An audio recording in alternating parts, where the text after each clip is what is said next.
Runs quietly, it runs properly.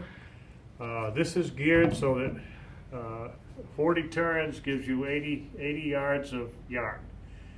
And so what it was used for, it was a measuring device is what it was for. And you turn and turn and turn. Whoops, still squeaky, but that's because of the cold, I think. And in a moment, that popper will come up. The nail will come up. It's in the gear. You lift that up, and